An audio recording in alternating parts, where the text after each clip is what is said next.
You think ancient Rome was civilized, elegant, the blueprint for Western culture, a powerhouse of philosophy, architecture and law? Cute.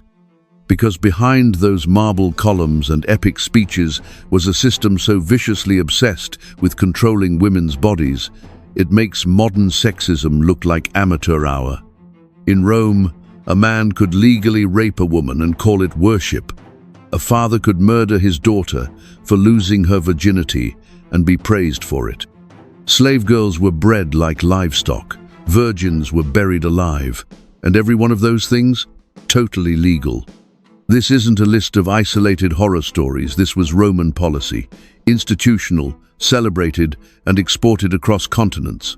So if you've ever fantasized about the glory of the Roman Empire, by the end of this video, you'll be fantasizing about burning it to the ground. Let's start with the Roman idea of marriage. You'd think it was about love, family, or at the very least, political alliances. Nope.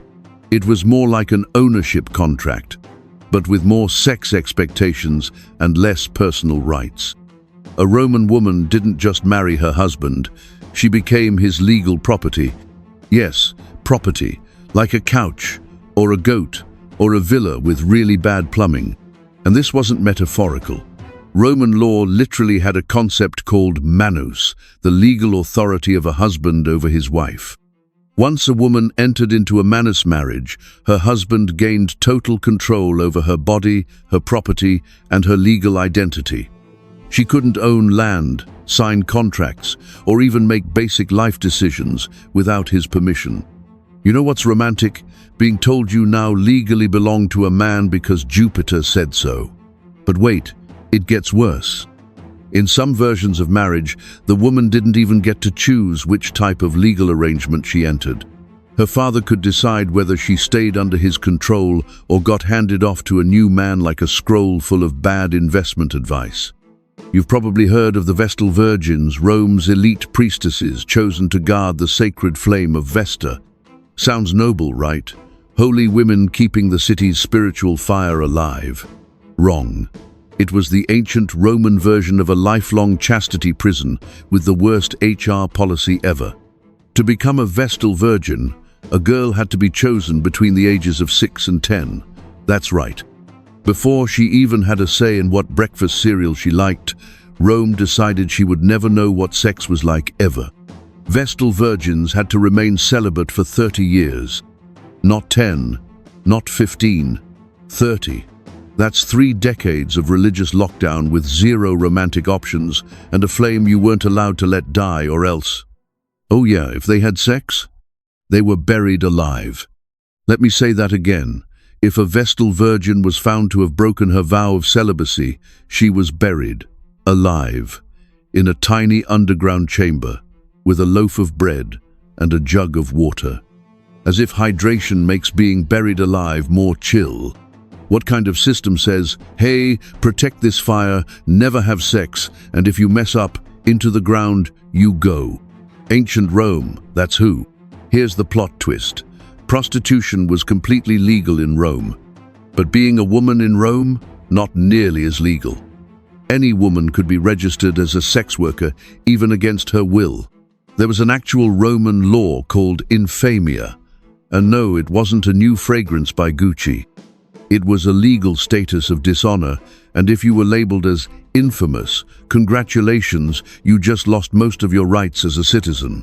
If a woman was accused, not proven, just accused of having promiscuous behavior, her father or husband could legally register her as a meretrix, official prostitute, even if she had never taken money for sex in her life. That's like someone calling you a barista because you once held a coffee cup. And once registered, you were stuck with that label forever. You couldn't get married, couldn't testify in court, couldn't inherit property basically. Society downgraded you from person to municipal utility. Even worse, women born to slaves or in poverty were sometimes forced into sex work by the state, especially during times of celebration. Yes, Rome had festivals like Saturnalia where it was socially acceptable, expected, for women to be sexually available to elite men. Voluntary, that wasn't even in the vocabulary. Now let's talk about something truly soul-crushing, how rape was defined in ancient Rome. Here's the uncomfortable truth. Rape wasn't considered a crime against the woman. It was a crime against the man who owned her. If a man raped a married woman, the husband could seek legal action. If a man raped an unmarried woman, her father could. But the woman herself? She wasn't even considered a legal party in the case. It was like her body was a piece of borrowed furniture someone dented during a party. She didn't get justice, her male guardian did. And sometimes, the solution was even worse than the crime. The rapist could marry the woman as a form of reparation. Yes, you heard that right. Sorry I assaulted you, let's get married. That wasn't justice. That was trauma with a legally binding contract. Here's something that would be funny if it weren't so disgusting. In ancient Rome, proving a woman's virginity was treated like inspecting a second-hand chariot. Families obsessed over the idea that their daughters be untouched, not out of concern for her health, but to protect male pride and property rights. So they invented tests, dumb ones. One involved giving the girl a potion made of saffron, wine, and herbs. If she vomited, virgin. If she didn't, clearly been around. Another involved walking barefoot over eggs. If none cracked, she was pure. If they broke, cue dramatic gasps, she might as well be labeled a public fountain. None of these had any scientific merit, but they were used to determine a woman's entire social value. Can you imagine being 16, tripping over an egg, and suddenly being declared not fit for marriage? You know how today some couples stress over ovulation apps and prenatal vitamins? In ancient Rome, the pressure to have kids, specifically sons, wasn't just emotional, it was existential. If a Roman woman didn't produce heirs fast enough, the state, her husband, and even random strangers had something to say about it. And by something, we mean rituals, treatments, and punishments that make medieval sex schedules look like a spa weekend. Roman doctors, and we're using doctors very loosely here, believed that female infertility could be fixed with things like warm wine enemas, bloodletting near the uterus, and our personal favorite, fumigating the vagina with burning herbs to chase away bad spirits. Because obviously, nothing helps conception like smoking out your womb like a barbecue pit. If a woman still didn't conceive, the blame never fell on the man. Never. Roman science again, huge air quotes, thought women were naturally defective if they didn't get pregnant. So the treatments got harsher. One method involved inserting wool soaked in crushed animal liver. Another involved being beaten around the pelvis to stir up the womb. Yes, beaten, as a medical procedure. Because Rome believed that if something's not working, the best solution is violence and raw meat. Let's drop the jokes for a moment, because this next part, it's horrific. In ancient Rome, enslaved women were sexual property by default. There was no law against it, no consent required, no legal path to say no. We're talking about a society where a master could use, abuse, and impregnate his female slaves without consequence, and that was considered standard. Slave women were often forced into roles as household sex workers, concubines, or even used as party entertainment for guests. Their bodies were not just controlled, they were commodified. There were no age protections, no limits on what could be done to them. Girls as young as 12, sometimes younger, were sold specifically for their sexual value. Even worse, any children born from these assaults became property too. They were automatically enslaved unless the master decided otherwise. So rape wasn't just about domination, it was a breeding strategy. The Roman elite didn't just tolerate this, they bragged about it. Writers like Juvenal and Martial made jokes about slave girls and their masters. Wealthy Romans saw enslaved women as status symbols. Owning beautiful women was like owning exotic pets, a disgusting mix of racism, misogyny, and entitlement, all rolled into one horrifying institution. Now, let's say you were a Roman woman accused of sexual misconduct. Not proven, just accused. What happens next? A quiet conversation? A warning? Try public humiliation rituals that sound like deleted scenes from a horror film. One of the most degrading punishments was something called damnatio ad bestias, condemnation to the beasts, usually reserved for criminals, but sometimes used on women labeled as adulterers or promiscuous. Here's how it worked. They were stripped naked, tied up, and thrown into an arena, to be mauled to death by wild animals, in front of a cheering crowd. Yes, the Romans turned alleged sexual misconduct into a gladiator-style public execution for women, because clearly the most logical way to punish adultery is by feeding someone to lions. Even when women weren't executed, they faced ritualized hair-cutting, branding, or being paraded through the streets topless, with signs around their necks listing their crimes. Think of it as a government-mandated walk of shame, except instead of judgmental stares, it came with a legal stamp and possibly a donkey cart. You might have heard that ancient Rome had theater, music, and dance.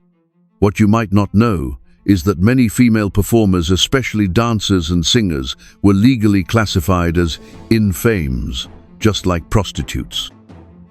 Why? Because performing in public meant exposing your body, your voice, and your femininity, all things Roman men decided were indecent. Even successful actresses and entertainers couldn't escape this label. No matter how talented, respected, or rich, they were barred from marriage, stripped of legal protections, and legally available for sexual use by powerful patrons. If that sounds like institutionalized exploitation, that's because it was. And then there were the gladiatrices. Yes, female gladiators were real, who were forced to fight in skimpy armor for male entertainment. And when they weren't fighting, many were sold for sex to rich spectators as part of the event package. Roman entertainment. Come for the blood, stay for the misogyny. You'd think, with all this pressure to make babies, Rome would also come up with some reasonable birth control methods. You'd be wrong. So wrong. Here's what passed for contraception in ancient Rome. Drinking the urine of eunuchs. Wearing amulets made from wolf bones. Bathing in vinegar mixed with ashes. Inserting pastes made of honey, lead, and crocodile dung into the vagina. Yes, crocodile dung, again. Apparently every ancient culture looked at animal poop and thought, yes, medical innovation. The most scientific method involved using a plant called silphium, which was so popular as a contraceptive that it literally went extinct. That's right, the Romans used so much of it to not get pregnant, they wiped the entire species off the face of the earth. The world's first contraceptive shortage, brought to you by a libido-fueled empire with no understanding of sustainability. Here comes one of the most disturbing Roman contradictions. While Rome shamed women for being sexual, it also had entire religious cults built on forced female sexuality. Welcome to the Temple of Bona Dea. Bona Dea, or the good goddess, was worshipped in women, only ceremonies where men were strictly forbidden. Sounds empowering, right? Except, women, especially enslaved ones, were often used sexually as part of temple rituals to cleanse male sins or bring divine favor. We're talking about institutionalized sexual sacrifice dressed up as religion. Some ceremonies included masked orgies, forced intoxication, and symbolic fertility offerings involving real women being ritually penetrated by sacred objects or high-ranking men acting as avatars of the gods. The worst part? This was considered holy. So let's sum that up. Female sexuality equals dirty, shameful, punishable. Female sexual exploitation equals sacred, spiritual, and state-approved. Rome, where logic goes to die. Let's say your husband died. Tragic, sure, but also legally complicated. Because in ancient Rome, if you were a widow, you couldn't just move on with your life. Oh no. You had to mourn officially, publicly, and without sex for at least 10 months. Why 10 months? because Roman men thought it might take that long for a woman to expel any leftover semen from her late husband. Not kidding. The logic was, well, we don't want the new husband raising another man's baby, so let's put her on a no-touch quarantine for most of a year. Meanwhile, what happened to widowers? They could remarry immediately. No mourning period, no social shame, just, oh no, she's dead anyway, here's my new 14-year-old bride. Double standard?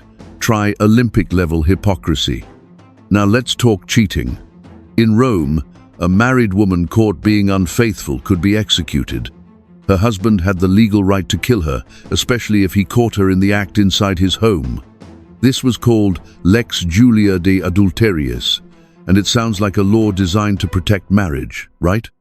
Except here's the twist. Men could cheat all they wanted, as long as it was with someone socially appropriate, like a slave, a prostitute, or an unmarried woman of lower status. So, in Roman law, a man having sex outside marriage equals fine. A woman doing it, punishable by death. It wasn't about loyalty, it was about property. Because, once again, a Roman woman's body wasn't her own, it was an extension of her husband's social reputation. Damaging that? Unforgivable. Damaging her? Totally legal. If a Roman father suspected his unmarried daughter of having sex, he had legal permission to kill both her and her lover. No trial, no evidence required, just vibes and a knife. This wasn't considered murder, it was considered preserving family honor. And if that daughter had been raped, didn't matter. If the father believed she had been willing, he could kill her with legal immunity. This was called jus vitae necisque, the right of life and death, and it turned Roman fathers into state-sanctioned executioners. So let's do a recap. Women who had sex before marriage, killable. Women who were raped, potentially killable. Women who had affairs, definitely killable. Men who did all of the above, promoted to senator. Welcome to Rome. Enjoy your stay. Avoid eye contact with your dad. As the Roman Empire expanded, so did its use of female sexuality as a political tool, especially under the emperors. Women in the imperial family, empresses, daughters, nieces, were often used as symbols of purity, fertility, and divine favor, not as people, but as propaganda. Take Livia Drusilla, wife of Emperor Augustus. She was portrayed as the ultimate Roman matron, modest, obedient, sexually pure. Whether or not she actually was didn't matter, it was the image Rome wanted to project. On the flip side, if the empire wanted to destroy someone's reputation, they'd go for the sexual rumors. Take Messalina, wife of Emperor Claudius. She was portrayed as a nymphomaniac, participating in orgies, sneaking out to brothels, even competing with prostitutes to see who could sleep with more men in one night. Was any of it true? Maybe some, maybe none. But it worked. The public hated her, she lost power, and was executed, all because her sexual image got turned into political ammunition. In Rome, if you were a woman in power, your sexuality could either crown you as a goddess or bury you as a threat. Let's say a Roman woman survived sexual assault. What did society do? Offer therapy, support groups, justice, try taxes. Women labeled as dishonored, which included survivors of rape, were subject to public shame taxes. In some regions, they could be charged extra during marriage proceedings, barred from temple services, or denied legal protection in future court cases. That's right, Roman survivors didn't just get shamed, they got financially penalized. It wasn't just salt in the wound, it was an invoice. So let's step back. Ancient Rome, the empire that gave us law codes, engineering and philosophy, also gave us legally sanctioned rape, institutionalized sexual slavery, religious virginity prisons, death penalties for pleasure, and a legal system designed to control, exploit, and silence women. And what makes it all the more terrifying? It was normal. It was accepted. It was written into the foundation of one of the most influential civilizations in history. This wasn't fringe behavior, it was policy. And the echoes of those laws and values still ripple through modern systems. When you hear people idealize Rome as the cradle of civilization, just remember that cradle was filled with chains, poison, and crocodile dung. So next time someone romanticizes the Roman Empire, tell them about the forced enema fertility treatments, or the courtroom where a woman had to prove she didn't enjoy her own assault, or the 12-year-old slave girl sold for entertainment at a senator's dinner party. Ancient Rome wasn't just brutal, it was bureaucratically brutal. Organized, weaponized, and legally codified sexual violence. And yet people still survived, resisted, subverted. Not because the system wanted them to, but because women always find a way to exist in spite of the systems built to erase them. Thanks for watching. And if this blew your mind, just wait till you hear what ancient Greece did with public erections and courtroom dildos. But that's another story for another disturbing episode. Subscribe, like, and question everything history told you was civilized.